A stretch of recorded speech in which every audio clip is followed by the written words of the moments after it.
A short time ago, the United States military began major combat operations in Iran.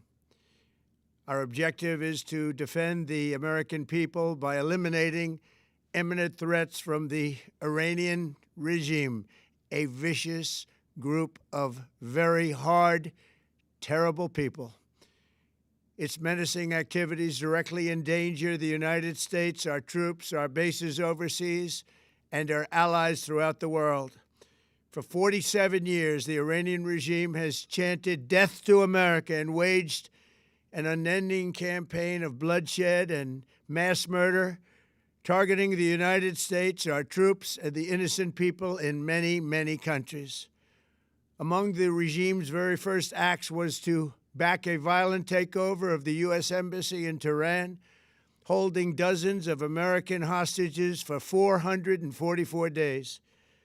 In 1983, Iran's proxies carried out the Marine barracks bombing in Beirut that killed 241 American military personnel.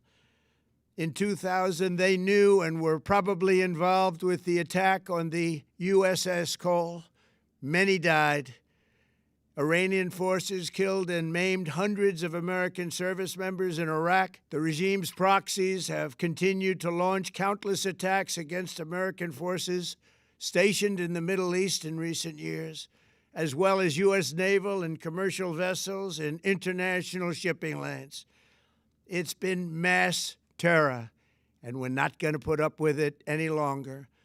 From Lebanon to Yemen and Syria to Iraq, the regime has armed, trained, and funded terrorist militias that have soaked the earth with blood and guts. And it was Iran's proxy, Hamas, that launched the monstrous October 7th attacks on Israel, slaughtering more than 1,000 innocent people, including 46 Americans, while taking 12 of our citizens hostage. It was brutal, something like the world has never seen before. Iran is the world's #1 state sponsor of terror and just recently killed tens of thousands of its own citizens on the street as they protested. It has always been the policy of the United States, in particular, my administration, that this terrorist regime can never have a nuclear weapon. I'll say it again, they can never have a nuclear weapon.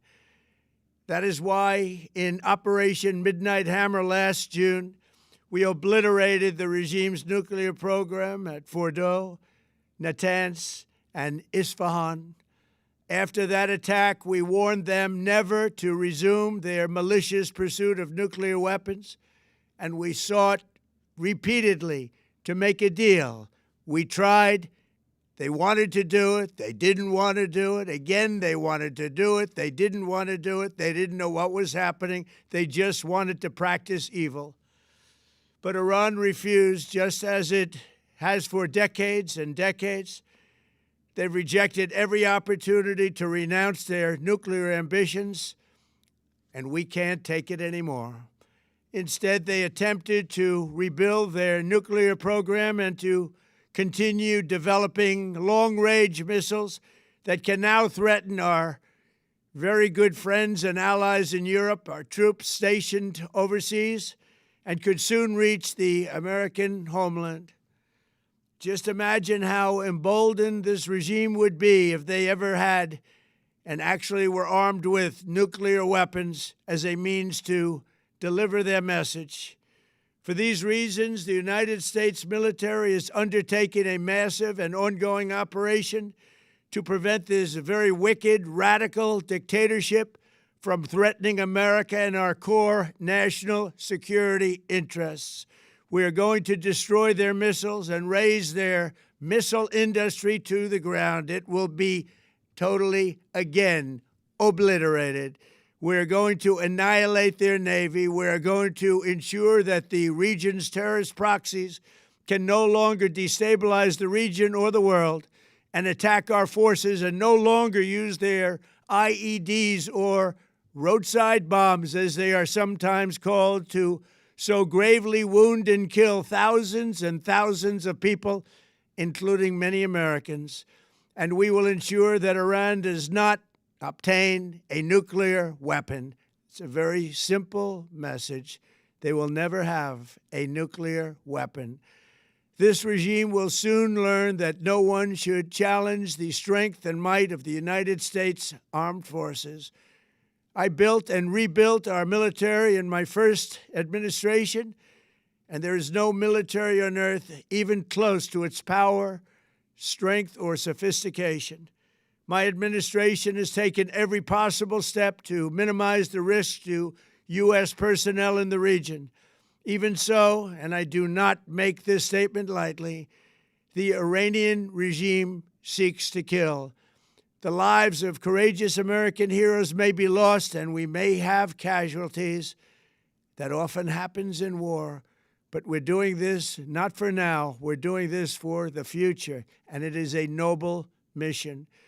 We pray for every service member as they selflessly risk their lives to ensure that Americans and our children will never be threatened by a nuclear-armed Iran. We ask God to protect all of our heroes in harm's way, and we trust that, with His help, the men and women of the armed forces will prevail. We have the greatest in the world, and they will prevail. To the members of the Islamic Revolutionary Guard, the armed forces, and all of the police, I say tonight that you must lay down your weapons and have complete immunity, or, in the alternative, face certain death. So, lay down your arms. You will be treated fairly with total immunity, or you will face certain death. Finally, to the great, proud people of Iran, I say tonight that the hour of your freedom is at hand. Stay sheltered. Don't leave your home. It's very dangerous outside. Bombs will be dropping everywhere. When we are finished, take over your government. It will be yours to take. This will be probably your only chance for generations. For many years, you have asked for America's help, but you never got it. No president was willing to do what I am willing to do tonight. Now you have a president who is giving you what you want. So let's see how you respond. America is backing you with overwhelming strength and devastating force. Now is the time to seize control of your destiny and to unleash the prosperous and glorious future that is close within your reach. This is the moment for action. Do not let it pass. May God bless the brave men and women of America's armed forces. May God bless the United States of America. May God bless you all. Thank you.